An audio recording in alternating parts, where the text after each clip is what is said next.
नमस्कार। व्यवहार स्वदेशी, शिक्षा का आधार स्वदेशी, जीवन का अपना दर्शन हो, निराकार साकार स्वदेशी, ज्ञान तथा विज्ञान स्वदेशी, भाषा भूषा ध्यान स्वदेशी, ऐसा भारत भव्य बनावे, हो जिसकी पहचान स्वदेशी।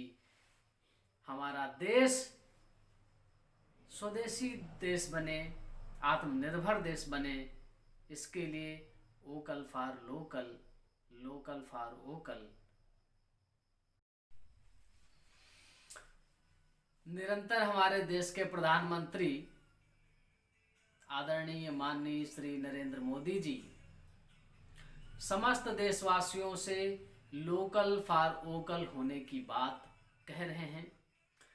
हम अपने देश को आत्मनिर्भर बनाएं, उसमें अपना भी योगदान दें, ऐसी माननीय प्रधानमंत्री जी की हम सबसे अपेक्षा है। इसी बीच 8 दिसंबर 2020 का ये दैनिक जागरण पेपर है, 8 दिसंबर 2020, जिसमें एक ऐसी खबर छपी है जो हम नहीं जानते कितने लोगों ने पढ़ा कि कितने लोगों ने नहीं पढ़ा। लोकतंत्र के चौथे स्तंभ ने इस बात को गहराई से सोचा, लोगों के सामने रखा कि नहीं रखा, लेकिन हम अपना धर्म और कर्म समझते हुए आप सबके सामने ये खबर रख रहे हैं। इस खबर में लोकल फॉर वोकल को बहुत ज्यादा मेहनत करनी पड़ेगी ऐसा लगता है, क्योंकि ये खबर देश के पद्मश्री अवार्ड से सम्मानित देश के प्रतिष्ठित व्यवसायी उद्योगपति संजीव बिखचंदानी ने अपने ट्वीट में लिखा है और उसके बाद उनका व्याख्यान छपा है। इसमें उनकी बात इसमें लिखी गई है, जिसकी हेडलाइन है कि भारतीय स्टार्टअप्स पर हो रहा विदेशी कंपनियों का कब्जा। आप देख सकते हैं ये वाली हेडलाइन, ये इसको आप स्क्रीन पर पढ़ सकते हैं और आप पढ़ें या गौर से देखें ही, मैं इसको पूरा पढ़कर आपको सुना रहा हूं और फिर आप लोग विचार करिए कि ये बात विचारणीय है या नहीं है। विचारणीय हो तो कृपया इसको आगे बढ़ाएं और देश के सरकार को ये संदेश भेजने में सफल करें कि इस पे रोक लगाई जाए या इसके प्रभाव को कम करने का कुछ तरीका ढूंढा जाए। मैं पढ़ता हूं, लिखा है इन्फो एज इंडिया कंपनी के संस्थापक संजीव बिखचंदानी ने कहा कि भारतीय स्टार्टअप्स पर विदेशी कंपनियों का लगातार कब्जा बढ़ना एक खतरे की घंटी है। उन्होंने कहा कि कई विदेशी कंपनियां निवेश का चतुराई से इस्तेमाल कर भारतीय स्टार्टअप्स को अपने देश में ले जा रही हैं। इससे अपने देश यानी भारत में ये स्टार्टअप्स विदेशी कंपनियों की एक सहायक इकाई बनकर रह जा रही हैं।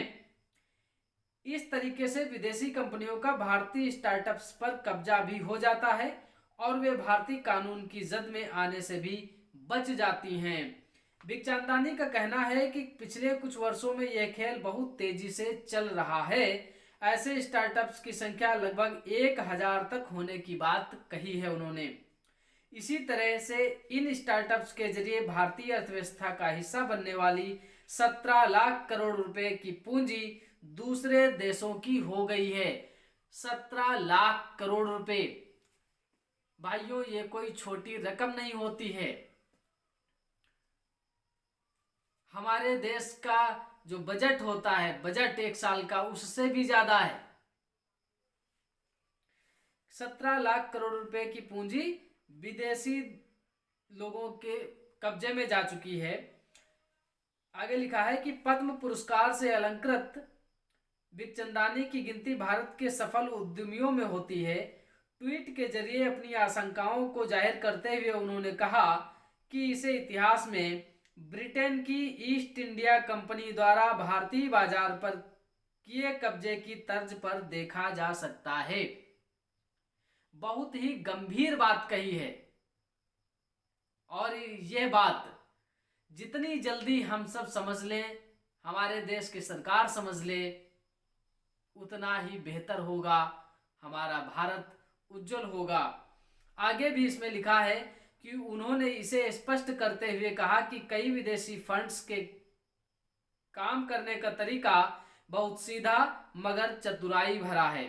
वे भारतीय स्टार्टअप्स में हिस्सेदारी लेती हैं, फिर उसे हिस्सेदारी को विदेश स्थित अपनी सहायक शाखा में हस्तांतरित कर देती हैं। यह सहायक शाखा इसी उद्देश्य के लिए बनाई जाती हैं।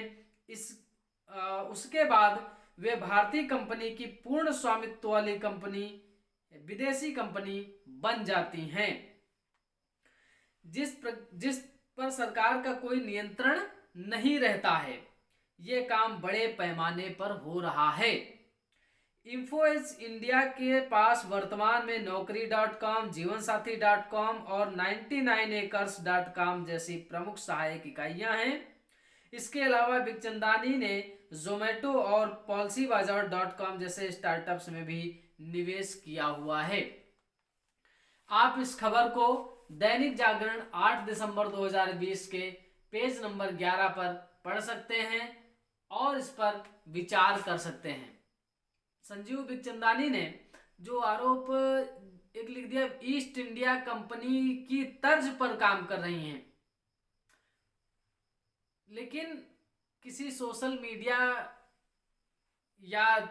मीडिया छोड़ो, भारत के बड़े बड़े न्यूज चैनल ने क्या इस पर जरा सा भी बात करने का उन्होंने मतलब नहीं समझा, कोई जरूरी नहीं समझा।